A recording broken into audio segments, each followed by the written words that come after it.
Welcome back to the 27th. This is a setup analysis for the Porsche Cayman GT4. We're going to be taking a look under the hood at the request of MicroPit to see what makes this car tick with the hope of extracting some lap time in the process. To begin, I have to mention that I haven't driven much in the GT4 category. I realize that it is relatively popular in other sim racing circles, but what concerned me about them in AMS2 is their lack of setup options.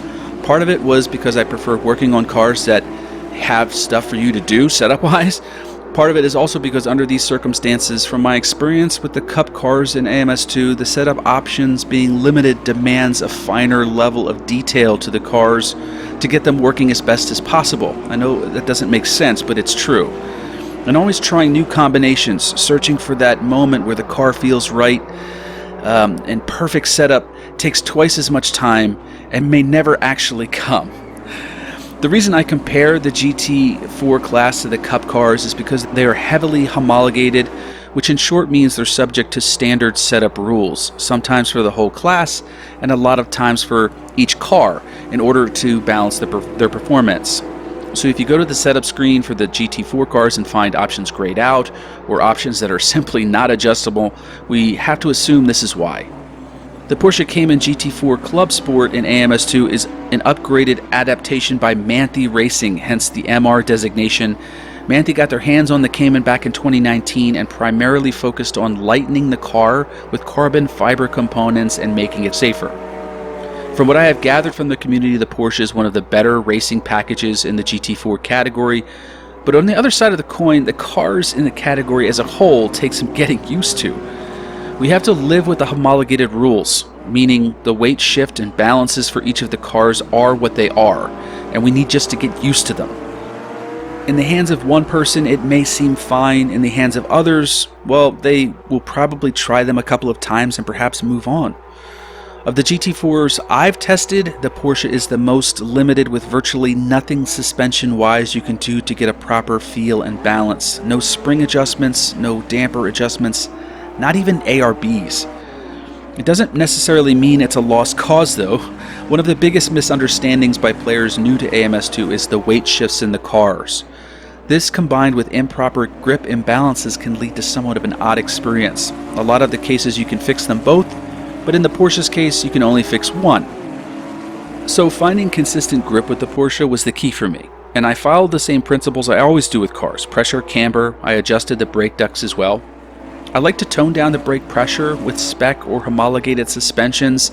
It just kind of smooths over any dramatic weight shifting, but you can do that with your foot as well. The differential I thought was pretty good by default, but I locked it up just a touch. It helps with corner entry control and a smoother, more predictable corner exit. A note about traction control. It's new, the system at least. I set it to about 7, which I think is from telemetry 8 to 10% wheel slip. You could probably go with a 6 with fresh tires and adjust higher later, but they are tinkering with the traction control system, so use your best judgment if you think it's kicking in too much. It's a good way to control rear tire temps as well. Keep in mind, traction control can be adjusted in the multifunction display, but we will be getting key binding soon. And I have a hunch it's going to be something we're all going to need to manage mid-race pretty heavily as grip levels of the tires change dramatically in AMS2. But I wanted to talk about the toe in particular. The default features a negative toe in the front, or toe out as it's called. This adds an element of sharper turn-in. In my experience with the Cayman and with the Porsches for that matter, they don't need the initial turn-in the corner entry as much.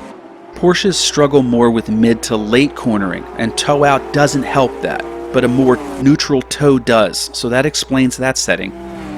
When I was done, we had a car that still requires some getting used to, weight shift wise, but I felt the grip was way more consistent, allowing us to push a little bit more as I got more comfortable with the car. So let's take a look at the telemetry. Okay, we're back with Racing Sim Tools, and as usual, I register 2 sessions, one with the default package, one with the custom package, and you can tell just by the lap times if you can see them on your screen. If you can't, I'll just tell you.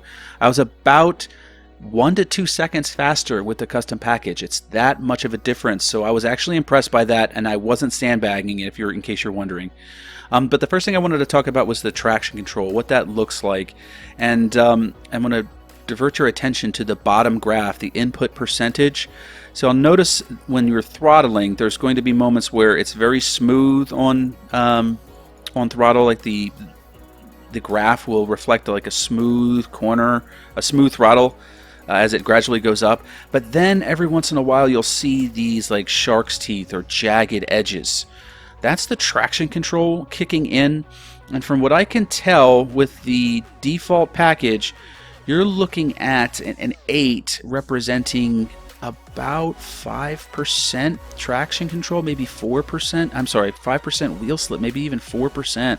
So actually a pretty low amount of wheel slip with an 8. So they're still tinkering with traction control and setting up the scalings. So I believe that this is a little bit sharp for that type of scaling. An 8 is a relatively high traction control, but if you take a look at the custom package, it doesn't really kick in till about 10% wheel slip. If you look at these other graphs, 10% wheel slip, and then the traction control starts kicking in. Here it looks like it's more like 8. So maybe 8 to 10%, that's when it starts kicking in. So actually on second thought, I should probably go ahead and adjust the traction control to about maybe a 5 or a 6 and see how that goes.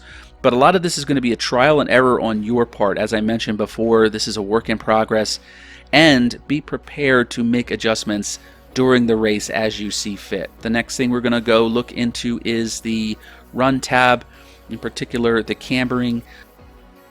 I set up the cambering and the pressures the way I like to see them as best as possible with a symmetrical package. Looking at the pressures for the customs, I think there may be a little too low in the front, but on this graph, but don't worry, I already adjusted, so the setup plate at the end of this video will reflect a better pressuring, a more consistent pressuring. So finally, let's look at the traction circle. Okay, so this red represents the traction circle. All of these little red dots, if you can see them, represents data points, points in where the car was at a certain lateral acceleration or a lateral G and a longitudinal G. So when you're cornering, it'll be reflected in these areas. When you're braking, right here. When you're accelerating, right here. When you're accelerating on exit, over here.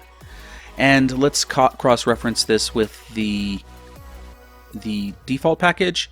And wow, you can see how I was able to concentrate and elongate the red data points out on these lateral areas when we're braking. The control that you have when you have consistent grip on the fronts of the cars is impressive. Sometimes it doesn't look like much, but these can lead to, you know, a tenth every corner. So that does indeed matter. But ultimately, you're looking to get all of these points as concentrated as possible. And if you look here on the top right, you're looking at the longitudinal acceleration.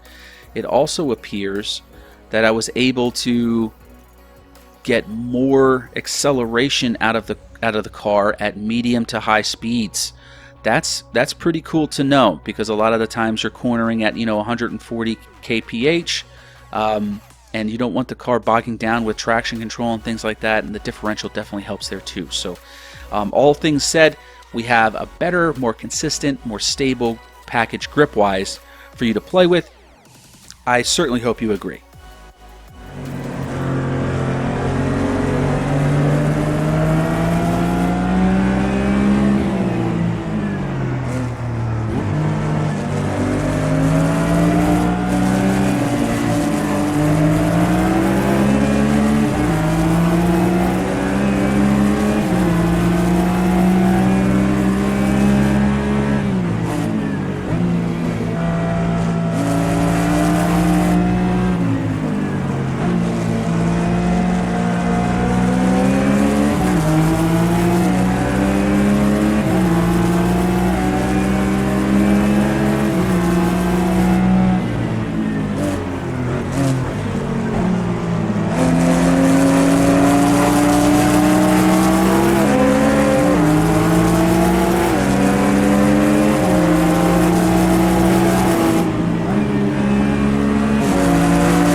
So there you have it, the Porsche Cayman Club Sport GT4 MR. That's a mouthful.